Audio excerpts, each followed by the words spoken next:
어, 오늘 제목은 이제 마음의 구성 요소와 행복의 요소, 이 제목을 잡아봤습니다. 우리들이 제일 많이 표현하는 것이 마음에 관한 겁니다. 마음이 즐겁다. 마음이 괴롭다. 마음이 쓸쓸하다. 화난다. 또 특히 우리 원불교에서는 마음 공부라고 해서 여러 가지 공부도 많은데 이렇게 마음 공부까지 하느냐 그런 말이 있었지만 요즘은 마음을 공부한다고 하는 것이 얼마나 필요한 것인가를 많은 사람들이 알게 되는 그런 시대가 되었습니다. 그래서 소태산 대종사님께서 우리는 마음 공부를 하는 집단이고 마음을 알고 잘 쓰는 법을 배우는 사람들이다 라고 하는 것으로 말씀을 해 주셨기 때문에 아마 세계 사람들이 원불교를 안다고 하는 것은 마음을 어떻게 알고 마음을 어떻게 활용하는가를 알게 되고 그것을 제일 잘 알려주는 종교가 원불교라고 하는 것을 세계 사람들이 알게 되실 거예요. 세계 사람들이 알기 전에 이제 우리나라 사람들이 먼저 그 다음에 원불교 교도인 우리들이 먼저 마음의 원리를 알고 마음을 잘 쓰는 방법을 아는 것이 중요한데 아는 것이 중요한 게 아니라 실제로 내가 그 힘을 얻었냐 못 얻었느냐가 실제 중요한 겁니다. 그래서 이 마음 공부에 관한 이제 연구가 있고 강의가 많이 있는데 그 중에 하나 제가 선택을 해서 여러 가지 생각을 한번 말씀드려보도록 하겠습니다.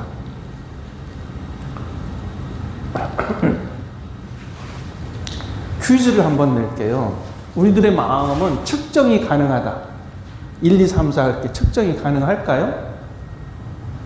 측정이 가능하다고 생각하시는 분 손 들어보십시오. 측정이 가능하다. 내리시고 측정은 불가능하다. 손 들어보십시오. 네, 그 반반이신 것 같은데요. 아마 손을 안 드신 분은 그런 것 같기도 하고 아닌 것 같기도 하고. 자, 두 번째, 행복한 사람은 외부 환경에 크게 영향을 받지 않는다. 맞다고 생각하는 분 손 들어보십시오. 내리시고 그렇지 않다. 가위표. 네, 이것도 생각 다 다르세요. 정상입니다. 우리들의 생각은 다 달라요. 그 다음에 행복은 강도가 아니라 빈도, 수. 얼마나 많은 것이냐. 크기가 아니라 빈도수이다. 그것이 결정한다. 행복은. 자, 이번엔 한꺼번에 하겠습니다. 맞다고 생각하면 크게 O, 아니다 하면 X. 하나, 둘, 셋. 예, X도 있고 꽁도 있고 그러네요. 자, 정답이 어떻게 될지 한번 알아보겠습니다. 마음 측정이 가능하다. 왜 그럴까?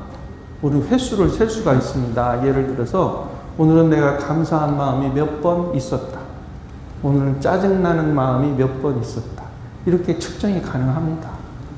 그리고 내 평온한 시간이 1시간 계속되었다.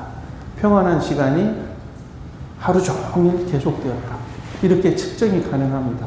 이 측정을 왜 말씀을 드리냐면 측정이 가능해야 마음을 관리할 수가 있습니다. 측정을 하지 못하면 계량화할 수 없으면 마음을 관리할 수가 없고 공부할 수가 없어요. 그래서 마음 공부는 과학입니다. 자, 두 번째, 행복한 사람은 외부 환경에 크게 영향을 받지 않는다. 정답일까요? 행복한 사람이라도 외부 환경에 따라서 또 영향을 받게 되십니다. 불행한 사람이라고 해도 또 외부 환경에 의해서 행복해질 수도 있습니다. 그래서 외부 환경이라고 하는 것은 우리 마음을 경계를 주는 것이죠.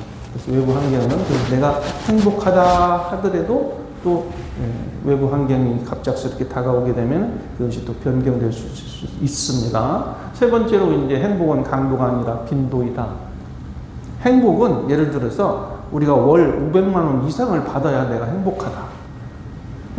또는 내 부모님이 나를 잘 무엇을 해 줘야만이 행복하다. 이러한 큰 강도 문제가 아니라 행복을 얼마만큼 느끼느냐. 이걸 오래전부터 무슨 말했냐면 소확행이라고 했어요.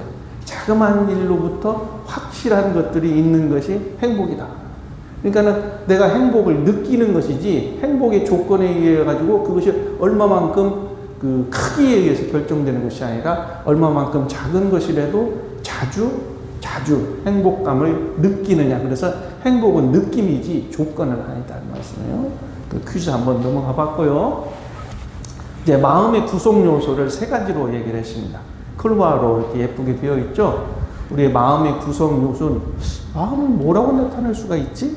마음이라고 하는 것은 신체적으로 느끼는 감각이 있습니다. 왜? 우리는 육근을 가지고 있잖아요. 눈이 안 보이면, 눈이 잘 보이면 감각이 있잖아요. 또 피부도 있잖아요. 아우 추워, 따뜻해, 더워. 감기 걸려가지고 몸살이 있어. 몸살기가 있으면은 그것도 신체적으로 느끼는 것이 마음으로 다 다가오게 돼 있어요. 또 어떤 사람이 나를 보고 빵긋하게 웃어요. 나를 보고 깜깜하게 웃어. 그러면 왠지 모르게 내가 릴렉스하게 돼. 아니면 좋은 음악을 듣게 되면은 몸이 편안해져요. 그리고 또 안마기에 가서 두근두근두근두근두근두근 안마기가 막 주물러 주면은 몸이 팍 풀어지면서 편안함을 느껴요. 이렇게 신체적인 감각에 의해서도 마음의 영향을 받는다. 두 번째는 이제 생각이죠. 우리가 이건 뭐 너무 쉬운 얘기예요. 수도 없이 하루에 5만 번 뭐 이렇게 생각이 왔다 갔다 한다고 그래요. 수도 없이 우리는 생각이 좌우가 되죠. 생각을 다른 말로 말하면 알식, 안다. 이런 생각이 일어난다. 또는 분별한다. 등등등 모든 것들이 생각이 좌우합니다. 그래서 또 세 번째는 이제 감정인데, 감정은 이제 우리가 마음속으로 느끼는 건데, 감정의 표현이 뭐가 있을까요? 한번 불러보실까요? 감정의 표현? 네? 네? 재밌다. 또 행복하다는 생각이에요. 즐겁다.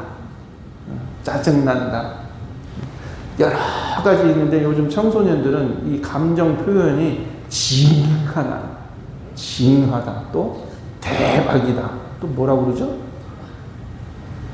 하여간 무슨 그 희한한 말로 그거 하나로 감정 표현을 다 해버려가지고 그 표현이 도대체 무슨 그 감정을 표현하는지 잘 모르겠어요. 그래서 이 감정의 표현을 우리가 자세하게 느껴보고 알아차리는 것이 마음을 이해하는 데 중요한 것이다. 이 말씀 정도 해서 마음의 구성 요소는 감정이라는 것이 있고 생각이라는 것이 있고 신체적으로 느끼는 것이 있다. 이 정도 이해하시고 넘어가 보겠습니다. 그래서 행복이라고 하는 것은 만족감을 느끼는 흐뭇한 상태를 사전에서 얘기를 하고 있습니다.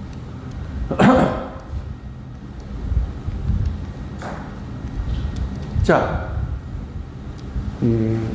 행복에 미치는 중요도를 세 가지로 말을 했습니다. 몸의 상태, 맡은 일을 수행하고 있는 상태, 그 다음에 인간관계 세 가지를 하고 있습니다. 한번 점수를 한번 콕 찍어보세요. 자, 1번부터 해보겠습니다. 나의 몸과 마음의 상태는 최상이면 10, 아주 죽을 지경이다. 그러면 0이에요. 자, 점수 콕 찍었습니까? 자, 6 이상. 손 들어보세요. 내리시고. 5 이하. 5 이하. 이거 우리 심타원님 몸 상태가 안 좋으신가 봐요. 자, 맡은 일, 내가 하고 있는 일, 직장이 아니어도 좋습니다. 직장인이 아니어도 내가 지금 일은 하고 있잖아요. 가정주부도 일이잖아요. 또는 내가 엄마로서 아빠로서 여하튼 내가 하고 있는 일이 있어요. 그 일에 대한 나의 만족도. 점수 한번 콕 찍어볼까요? 내가 일은 아주 지금 잘하고 있어가지고 만족도도 굉장히 크다. 보람을 느낀다. 10점. 그 다음에 나는 조금 뭐 이것도 아닌 것 같고 저것도 아닌 것 같고 일도 잘 안 되는 것 같기도 하고 되는 것 같기도 하고 5점. 일이 정말 안 되고 있어. 그럼 뭐 5점 이하. 점수 찍었습니까? 6점 이상. 내리시고 8점 이상. 8점 이상. 좋습니다. 좋아요. 그 다음에 인간관계. 다른 사람과의 관계예요. 인간관계는 많아요. 법동지와의 관계, 부모님과의 관계, 자식과의 관계, 형제간의 관계, 동지와의 관계, 같은 직장 동료와의 관계 등등등 여러 인간관계가 있어요. 그런 인간관계 총합으로 자, 점수 콕 찍으셨어요? 자, 7점 이상 관계. 좋습니다. 와, 좋아요. 자, 8점 이상. 9점 이상.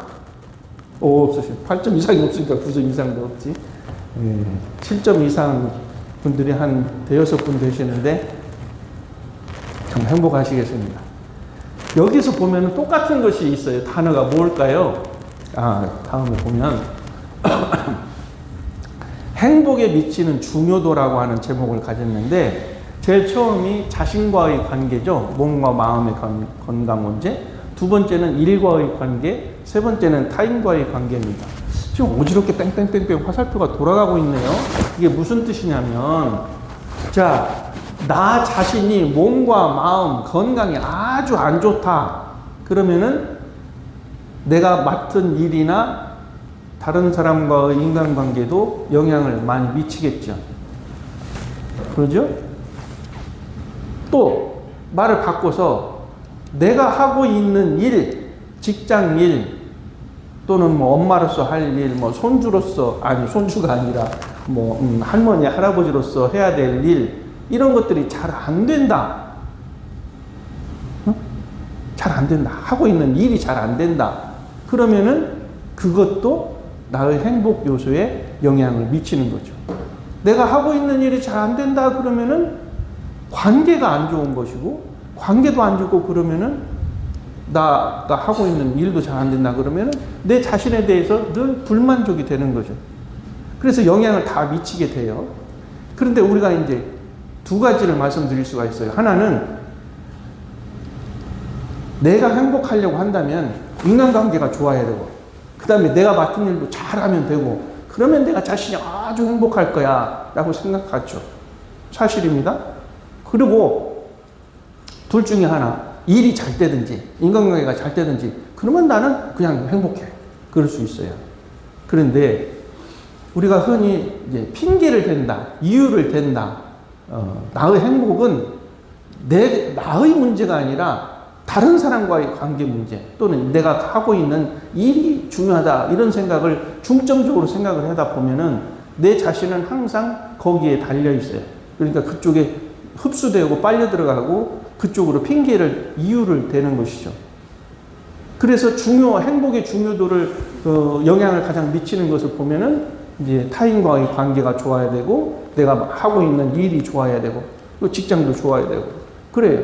그래서 이제 내가 행복하다 말을 할 수가 있는데, 거꾸로 마음 공부를 하고 자신을 관리하고 자신의 마음에 느끼는 것이 행복의 중요한 요소라고 하는 그것을 중점으로 생각을 하다 보면 나 자신과의 관계, 즉 내가 나를 이해하고 내가 나를 수용하고 내 자존감이 높아가고, 그러면은 일도 잘 되고 타인과의 관계도 좋아집니다. 그러니까 내 자신의 자존감을 높이고 내가 나를 긍정적으로 생각하고 내가 나를 충분히 이해하고 참 나를 자꾸 찾아가다 보면 그것이 오히려 행복의 요소로서 중요하게 작용을 해서 타인과의 관계도 좋아지고 일도 잘 된다.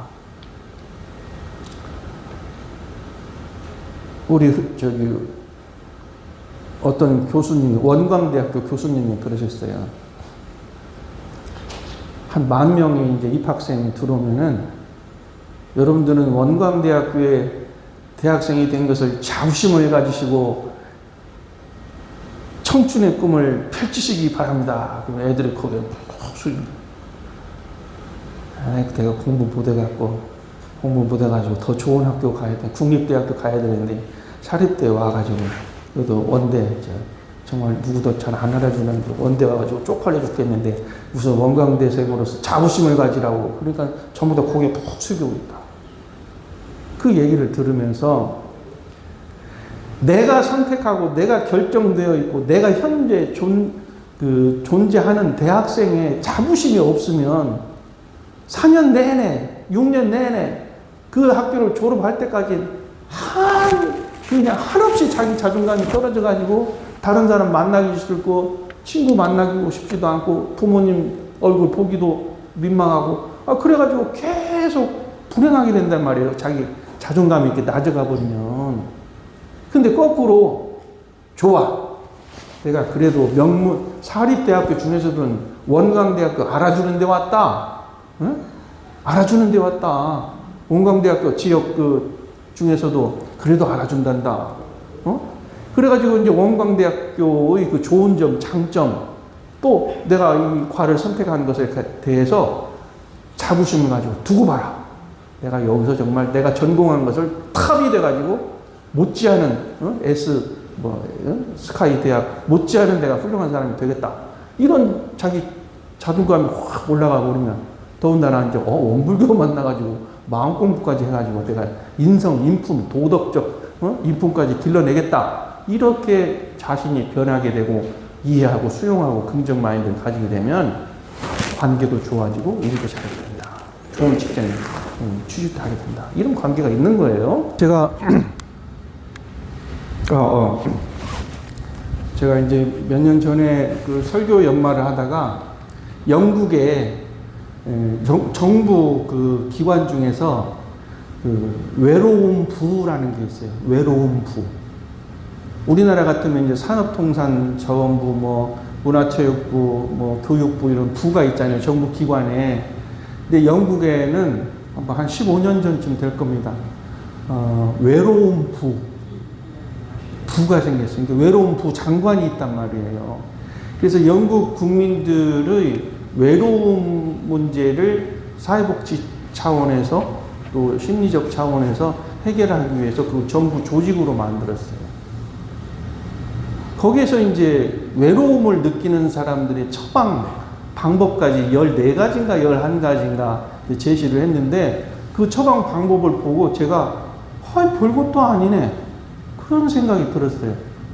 그 외로움에서 벗어나는 방법의 그 처방 방법이 제가 지금 기억나는 게 뭐냐면 다른 사람과의 관계 맺기, 지역사회의 커뮤니티, 지역사회 모임에 나가기, 하루에 한 번 친구와 전화하기, 이런 것들이에요. 그러니까는 보통의 사람으로서 사람들과 가족과 친척과 친구들과 지역사회의 관계를 맺는 것이 외로움부에서 내놓은 대책이에요. 그걸 회복하는 거였었어요. 방법이. 그러면은 그 방법이라고 하는 것은 왜 생겼느냐 하면은 그렇지 않다라는 거 아니에요. 외롭다라고 하는 것은. 우리가 외롭다라고 하는 것은 내가 심리적으로나 인간관계적으로, 사회적으로 멀어져서 내가 혼자라는 것이에요. 제가 또 일본에서 한 10년을 살았지 않습니까? 일본 사람들이 그 젊은이들 중에서 얼굴이 창백해가지고 눈도 개수름해가지고 머리도 거칠거칠 해가지고는 저 사람이 기백이라고 하는 것은 하나도 안 보일 정도로 흰머리가 하나도 없는 청년들을 굉장히 많이 봤어요. 그거를 히코모리라고 합니다. 히코모리. 방구석에 콕 처박혀 있는 사람. 방콕. 우리나라 말로 방콕. 그래가지고는 외부하고 차단을 다 끊어. 유일하게 연결하고 있는 게 뭡니까? 컴퓨터. 인터넷만 연결하고 있어요. 인간관계는 끊어지고 컴퓨터하고 그 가상의 세계로만 연결하고 있고 살아가고 있는 사람들이 엄청 많아요. 근데 벌써 한 20여 년 전에 제가 일본에서 그런 것을 많이 느꼈는데 그런 현상이 우리나라에도 와 있어요. 그만큼 지금 젊은이들이 직업의 문제, 이성 교제의 문제, 경제적인 문제, 또 그 다음에 그 경쟁 사회에서 부모님이 원하는 그만큼 올라가지 못해서 자기 자존감이 하락된 뭐 등등등. 그래가지고 종합적으로 종합 감기 몸살에 걸려가지고는 그것이 심리적으로 와보는 거예요. 이런 사람들이 많다. 그러면은 이 관계라고 하는 것이 지금 얼마나 중요한 것인가. 이 사람이 정상적으로 보통의 사람으로서 일상생활을 할 수 있다는 것이 이것이 건강한 것인데 그렇지 못하고 있는 이 현실이 얼마나 심각한가는 우리가 알 수가 있어요. 지금 그 정신 그 의학 의사들 그쪽에 가면요. 가보셨나요? 엄청나게 젊은 사람들이 많아요. 옛날에 감기 환자보다 더 많다니까요, 지금. 그러니까는 지금 자기 마음의 문제를 정신과 의사하고 상담을 해야 돼. 자기 문제를. 부모님이 해결 못 해줘요. 친구가 해결 못 해줘요. 동료가 해결해 주지 못하는 거기에서 그냥 정신과 의사 가서 상담받고 상담받으면 또 어떻게 처방하는 줄 아세요? 끄덕끄덕 해주죠. 끄덕끄덕 해주는데 그 다음 처방약은 뭔 줄 아세요? 처방. 약 줘요, 약. 제 지인의 그 아버님이 정신과 의사로 30년 근무하시고 퇴직을 하셨는데 그분 하시는 말씀 30년간 약 먹어도 아무 소용없어? 당신이 30년간 처방을 했어도 정신과 그 약을 30년간 먹었어도 아무 소용이 없다고 정신과 의사가 고백을 하셨어요. 그냥 매뉴얼대로 줄 수밖에 없어요. 그 뇌신경물질 건드려가지고 좀 우울한 기분 떨어뜨리고 좀 흥분해가지고 좀 기분 좋게 낫게 하는 그 약을 처방하는데 그 약을 안 먹으면은 뭐 내가 조절 능력이 없으니까. 그래서 지금 여기 이제 실험 결과도 80년간 추적을 했다고 하는 것은 그만큼 신뢰도가 높은 거예요. 80년간 추적을 했다는 것은 신뢰가 높다라는 것인데 이게 결론이 뭡니까? 행복한 사람은 관계가 좋았다. 응? 관계가 좋았고 또 그 관계 중에서도 무엇이었습니까? 포인트는 관계의 질이 좋았다. 응? 관계가 어떤 관계이냐가 좋았다. 우리가 친구가 10명이 있다.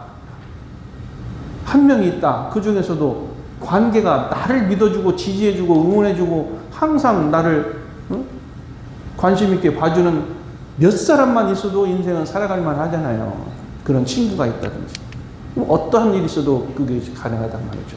커가는 어린이한테는 항상 무슨 일이 있어도 부모님이 그래 괜찮아 잘할 수 있을 거야 실패는 성공의 어머니야 뭐 등등등 실패로서 배우는 거야. 항상 이렇게 신뢰해주고 믿어주고 토닥거려주면은 이 아이는 아주 건강하게 훌륭한 사람이 될 수가 있죠. 그런데 아유 그것도 못하냐? 아, 옆집 철수 좀 봐라. 뭐 자꾸 그래 버리면은 이제 기가 자꾸 죽는단 말이에요. 그러니까 이제 좋은 관계라고 하는 것은 믿어주고 지지해주고 응원해주고 좋은 일 있으면 박수 쳐주고 슬픈 일 있으면 같이 슬퍼해주고. 그래서 친구라고 하는 것은 비가 올 때 우산을 씌워주는 게 아니라 같이 우산을 없이 비를 맞고 걸어가주는 친구가 제일 좋은 친구다. 그런 말 있잖아요. 그런 것처럼 이제 관계가 참 중요하다는 것을 여기 이제 실험 결과에서 얘기를 하고 있어요. 제가 퀴즈 하나 낼까요?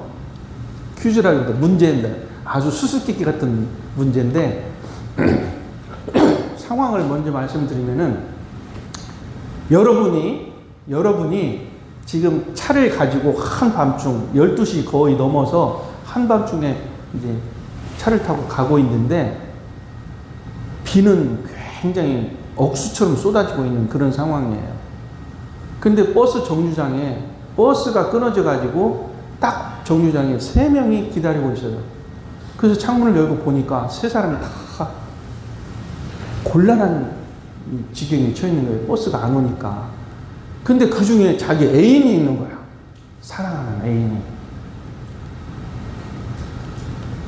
또 한 사람은 아주 연세가 많이 드셔가지고 병원에 가야 되는데 곧 쓰러져가지고 급한데 차가 안 와가지고 거기서 기다리고 있는 분이 있고 또 한 사람은 오래 오랜 세월 나랑 함께한 아주 절친한 친구이면서도 내가 신세를 많이 진 친구야.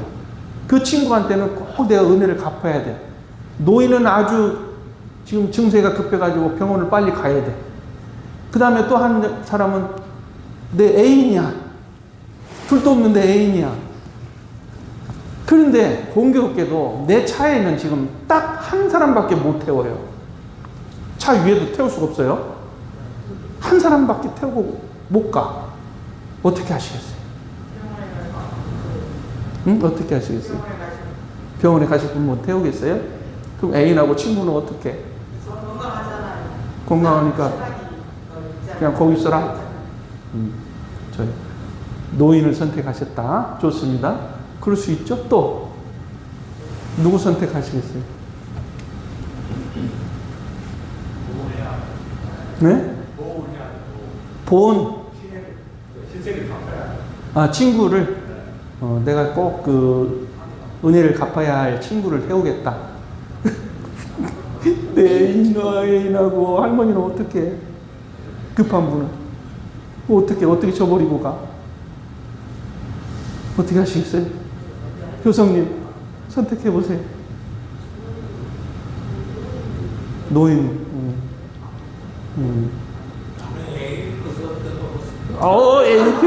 애인 태우신대. 아, 운전하시는 분이 애인 태우신대. 아이고, 지선님은 옆에 타고 가시겠네. 옆에 타고 가시겠어. 참 다행입니다. 예, 이 남자가 내렸습니다. 내려가지고 자기 친구에게 운전을 하라고 했습니다. 그리고는 그 아픈 노인을 태우고 친구가 아픈 노인을 태우고 병원으로 가라고 했습니다. 그리고는 이 남자는 내려서 자기 애인과 함께 빗속을 걸었습니다. 재밌네. 여러분들이 이걸 아주 유명한 이야기인데 알고 계신 분이 혹시 이제 말을 안 하셨을 수도 있는데 이렇게 해결을 했습니다. 세 사람과의 모든 관계가 다 됐죠. 네? 해결이 됐잖아요. 이 관계가 이렇게 중요한 거예요. 우리 행복에 미치는 영향이. 자, 우리 대종사님 말씀으로 넘어가겠습니다. 대종사님은 나 자신과 모든 대상과의 관계를 무엇으로 정의를 하셨습니다. 소태산 대종사님께서는 주인공인 나와 세상과의 관계를 딱 한 가지 단어로 말씀하셨어요. 단어. 은혜의 관계로 정의를 하신 거예요.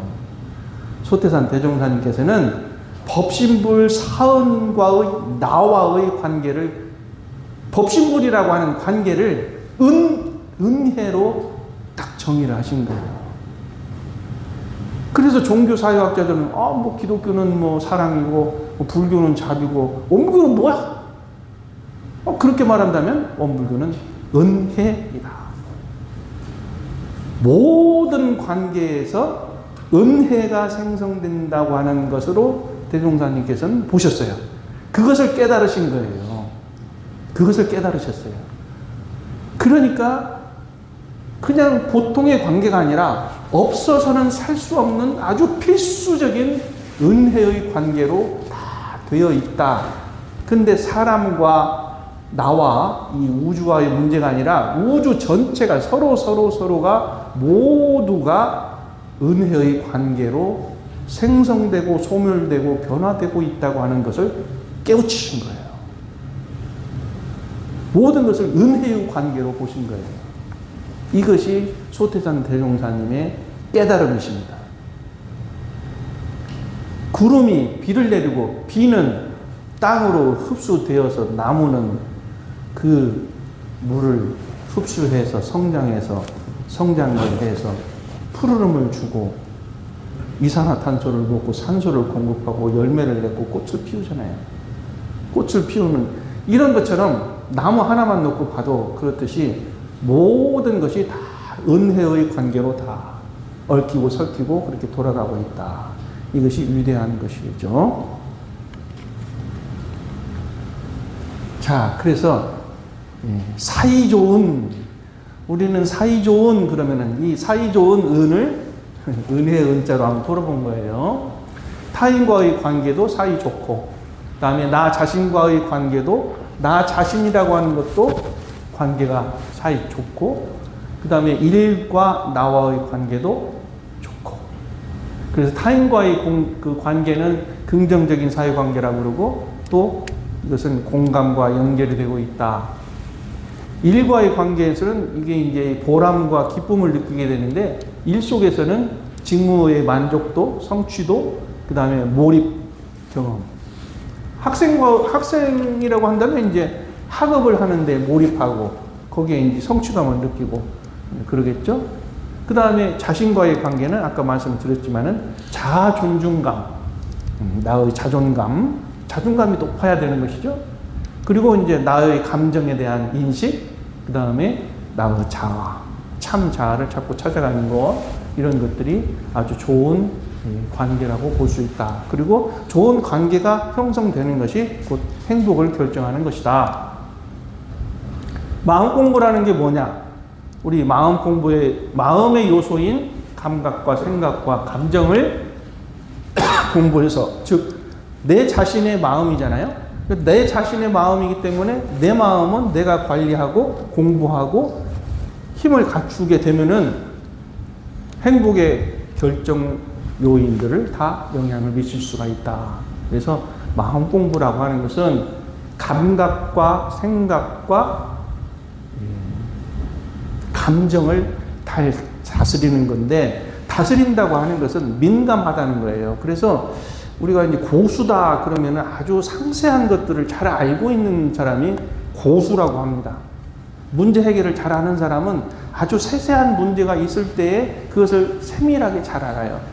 지금은 자동차 고장난 것을 다 이렇게 이렇게 딱 무슨 컴퓨터로 딱 돼가지고 어디에 이상이 있다고 하는 것을 컴퓨터로 보면은 이제 그 어느 부분에 문제가 있다라고 발견을 해내지만, 옛날 어르신들은요, 엔진을 탁 켜놓고 소리만 이렇게 들었어요. 엔진 소리만 듣고 어디가 고장났다 이렇게 아셨거든요. 저희 아버님 그러시더라고요. 그리고 이제 예를 들어서 이제 내과 의사다. 그러면 수많은 그 데이터를 가지고 있기 때문에 또 환자가 어떤 말을 하면은 그것의 이제 원인과 증세를 쭉 알 수 있는 거 마찬가지로, 마음 공부의 그 달인, 마음 공부를 잘하는 사람은 나의 신체적인 감각에 민감해요. 민감하다는 것은, 내가 지금 내 몸이 지금 긴장되어 있다, 아니면 릴렉스하고 편안하다, 등등등은 신체적인 감각에 민감한 거예요. 그래서 그 신체적인 감각이 민감하다고 하는 것은 그것이 혹시 내 마음을 불안하게 하거나 또는 짜증나게 하거나 자신이 없게 만들거나 그렇지 않도록 자기의 감각을 컨트롤할 수 있다 이 말씀이에요. 그래서 마음 공부를 하는 사람은 내 신체적인 감각, 눈으로 보는 것, 코로 냄새 맡는 것, 입으로 맛보는, 혀로 맛보는 것, 귀로 듣는 것 등등. 비행기 조종 전투기를 몰았던 분이 귀가 잘 먹어요. 하늘도 급강하 막 급상승 해가지고 조종사들이 귀가 많이 먹어가지고 한 이제 은퇴를 하고 나면은 한 이제 60세, 70세 정도 이렇게 되고 나면은 귀들이 다들 안 좋아가지고 보청기를 끼거나 그러거든요. 그래서 이제 그 조종사들끼리 이제 모임을 하고 되면 서로가 막 엉뚱한 얘기 하면서도 그냥 끄덕끄덕 하면서 알아듣지도 못하면서 막 웃는데요. 귀가 잘 안 들린다 그러면 여러분들 답답하죠. 그러잖아요. 근데 냄새를 못 맡고 그리고 혀가 입맛이 없고 그러면은 밥맛 없다, 살맛 없다 그렇게까지 가잖아요. 이게 신체적인 감각이거든요. 그러니까 이제 마음이 그렇게 신체적인 감각에 의해서 내 마음을 뒤흔들어 놓고 그것이 경계가 되는 거기 때문에 신체적인 감각도 우리가 민감하게 잘 알아둘 필요가 있다. 그 다음에 생각이에요. 생각이라는 것은 이제 판단 분별이지 않습니까? 판단 분별도 내가 어떤 생각이 든다라고 하는 것. 크게 나눠보면 긍정적인 생각이 든다 또는 부정적인 생각이 든다. 이런 생각이 들 수도 있잖아요. 또는 마음이 그냥 텅 비어서 아무렇지도 않다. 뭐 등등등의 우리의 그 생각이라는 게 있어요. 그거에 대해서도 우리가 민감하게 받아들이고, 그 다음에 감정도 그래. 아, 그때 내가 오늘 왜 그 시간에, 그 순간에 왜 감정이 내가 갑자기 북받쳤지? 나도 모르게 왜 감정이 그 시간에 왜 북받쳤지? 그 시간에 왜 내가 갑자기 짜증났지? 그 시간에 나는 왜 졸음이 오고 듣기 싫은 마음이 났지? 이런 자신의 감정을 민감하게 캐치하고 되돌아보는 것이 마음 공부의 중요한 요소라고 하는 거예요. 그래서 특히 감정적으로 부정적 감정이 강도가 세면 셀수록 나의 지금 자신의 모습과 외부와의 관계가 지금 큰 트러블이 생겼다라고 그것은 진단을 해낼 수가 있어요. 또는 그 강도가 약하더라도 그 순간 내가 좀 짜증났어. 보기 싫었어. 그 순간에 왜 그 마음이 났을까라고 하는 그 이유를 그냥 넘겨버릴 게 아니라 왜 그랬지라고 하는 것으로 그 감정을 되돌아보는 것이 마음 공부에 민감한 거예요. 그걸 대충대충 그냥 잊어버리면 되지 하고 넘어가 버리면 자기 마음을 관리할 수가 없어요. 신체적인 감각과 마찬가지입니다.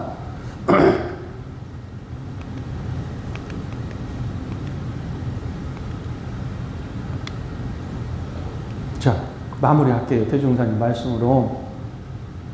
수행품 1장의 말씀을 보면은 마음이라고 하는 것은 붙잡으면 있어지고 놓으면 없어지나니 그 마음을 공부하는 사람으로서 그 마음을 챙기지 아니하면, 즉 챙긴다고 하는 것은 마음을 붙잡지 않으면, 마음에 관심을 갖지 않으면, 마음을 측정하지 않으면, 마음의 신체적인 감각과 감정의 모습과 일어난 생각들의 이런 것들에 대해서 그 마음을 내가 챙겨서 내 마음을 관리하고 공부를 해야겠다라고 하는 것으로 그렇게 챙기지 아니하면 마음은 없어.